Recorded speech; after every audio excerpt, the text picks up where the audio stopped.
Yes guys, welcome back to another video. Welcome to the George Benson football channel for 5 reasons why Raheem Sterling signing for Chelsea makes Chelsea title contenders without any centre-backs being currently confirmed. Raheem Sterling, I've been thinking about this one. I've been pensively keeping in my excitement on this because I've read a lot of people, I've listened to a lot of people giving their opinions on Sterling.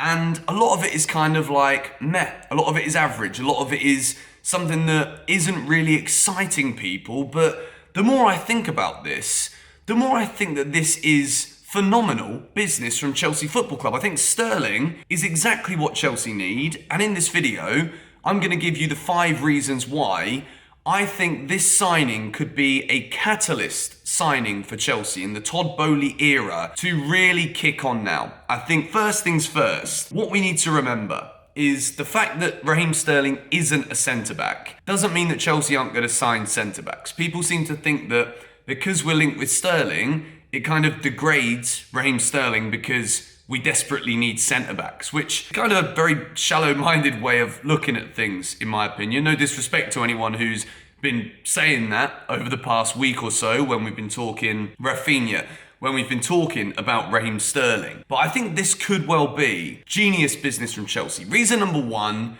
is the one that you guys have seen on the graphics throughout the past few weeks. Raheem Sterling is guaranteed goals. Chelsea Football Club, when we look at our top scorers in recent seasons, we can talk about Jorginho scoring 8 goals one year. We can talk about Lukaku scoring 15 last season, and then he's already in Italy getting ready for a season with Inter Milan, back at the same club we bought him from.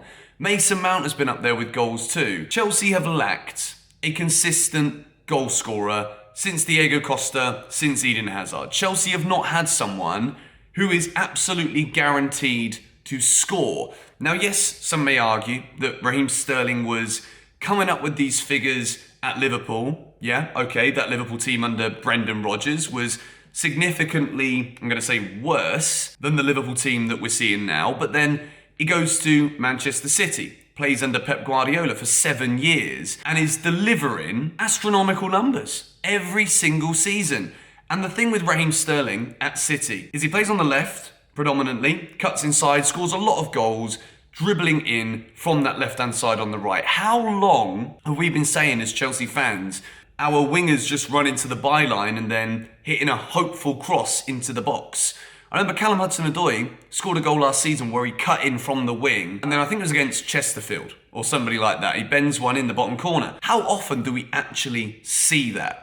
And not only does Raheem Sterling always contribute significant numbers of both goals and assists, I think of all time, players that have played under Pep Guardiola, he's second total behind only Lionel Messi in the amount of goals and assists that have been contributed by a player playing under Pep Guardiola.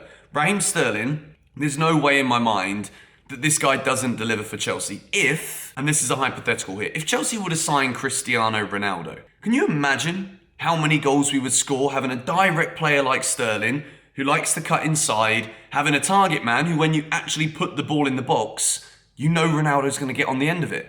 Raheem Sterling, whether Chelsea actually sign Ronaldo or another striker or not, I guarantee that this guy will score goals, get assists. And Chelsea finished 3rd last season. We're consistently finishing in the top 4.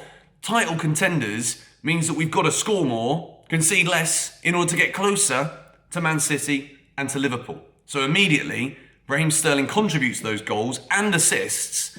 So how on earth can we possibly be doing any worse from having this guy in our team? Moving into point number 2, and I think this is an interesting one that we may see being explored if we see Kai Havertz fatiguing, if we don't sign a striker, if Armando Broja isn't quite ready for the level that Chelsea would expect to be title contenders, or what Tuchel would want or expect from his striker, I think Raheem Sterling could be used in the middle. He's got the ability to play in that false 9 kind of role. And because, yes, people are saying we've got 8 wingers, 6, 7, 8 wingers at the club already. Okay, cool, understood. It's not to say that Callum Hudson-Odoi isn't finally going to live up to that potential that we've been talking about for years. Christian Pulisic might have a decent run, which would leave a gap in the middle. This is all hypothetical, saying that Havertz might fail, Broja might fail, Never know, we might see Timo Werner in the middle this season for Chelsea when you think about that. But I do think that the fact that Raheem Sterling can be so versatile is another reason why Thomas Tuchel wants to sign him. We've seen with Tuchel, and people can say that it's a good or a bad thing. A lot of people are on the fence about this, and many people think it's bad that Thomas Tuchel rotates so often. I think the issue with this is that the expectations at Chelsea are to keep winning. Chelsea's players that we've had in forward areas have not been consistently delivering, which as a manager makes you think, well, are these guys my winners? Are these guys my guaranteed winners who not only know how to win, yeah, of course, Chelsea players know how to win. We were champions of Europe just over a year ago. But the consistency is the issue. You bring in a player like Sterling, back to point number one, who is so consistent, he's someone the manager can trust to play across any area in that front line for Chelsea Football Club. Moving into point number three, elite mentality. If you win 3 out of the last 4 Premier League titles, if you are consistently delivering the numbers that Sterling is, playing so many matches under who many would say is the best manager ever, Pep Guardiola. I say it's not a comment coming from my mouth, it's just like a throw it out there into the universe kind of thing. Raheem Sterling's mentality is elite. He's been doing it for England for years. He was playing at Liverpool as a teenager, still delivering the kind of performances that led to Manchester City and the revolution that has been built at City over the years, leading City to go and buy him. They knew the quality that Raheem Sterling had at the time, still potential.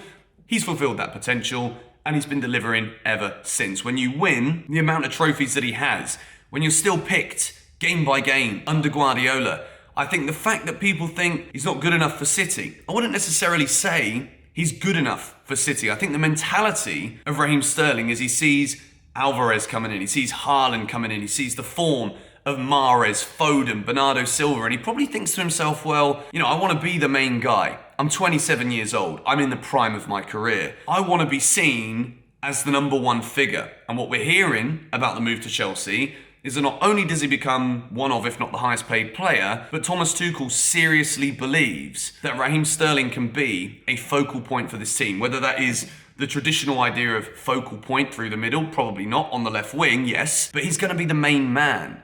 And I think when you're already a winner, you get reinvigorated by a move to a different club, and then you are the main guy who the manager backs despite all of the quality around you. I don't see Raheem Sterling failing. I just do not think this guy, with the trajectory of his career so far, I don't see how this guy can fail at Chelsea. We move into point number 4. 27 years old. Raheem Sterling is kind of one of those players that goes under the radar about his age. People don't talk to him about a youngster anymore because he's been around for so long. We're talking 10 years in the Premier League, delivering consistently. So people tend to think that, oh yeah, it's Sterling, he's washed up, he's gone. I entertain the idea that we may have seen the best from him. Doesn't mean I believe that we may have seen the best with him. The more I think about this move to Chelsea for Sterling, even for Chelsea, 45 million plus 10 for add-ons, 55 mil for a player who's 27, Premier League proven. We're not bringing in someone from the Bundesliga who might take time to adapt to the different style of the league, to the opponents that we're facing. Sterling knows everybody. Sterling's been here and done it for a significant period of time, and I don't think that can be underestimated in his move to Chelsea. Point number 5, the final reason why Raheem Sterling makes Chelsea title contenders. It's a statement signing for Boehly, but I think Raheem Sterling would not be moving from City if he didn't believe that what Thomas Tuchel is doing here, the project, the plan that we have that is now spearheaded by the new ownership. Sterling has bought into this. Yes, we can say all we like about 325 grand a week. Would you say no to that? And of course I bloody wouldn't, but I'm not Raheem Sterling. I'm not a professional footballer. I'm a YouTuber. But I think that the fact that Tuchel has had such a big role in this transfer. Tuchel has supposedly been trying to speak with Sterling since the beginning of June, showing that yes, he was Chelsea's number 1 target. Todd Boehly recognises he's the man Tuchel wants. So what does Boehly go and do? He goes and gets the man. This cannot be underestimated right now at Chelsea Football Club. There was so many questions. There still are so many questions about how we transition out and away from a very, very successful period in the club's history. Will Todd Boehly be able to replicate the same trophy-laden history that we've created for ourselves in the past 20 years? Those kind of questions become ever so slightly less questionable when you see statements like Raheem Sterling joining Chelsea. The list is on the screen now. Please let me know if there is anything as significant or more significant than any of the points I've made on the screen here today. Raheem Sterling joining Chelsea, I am buzzing.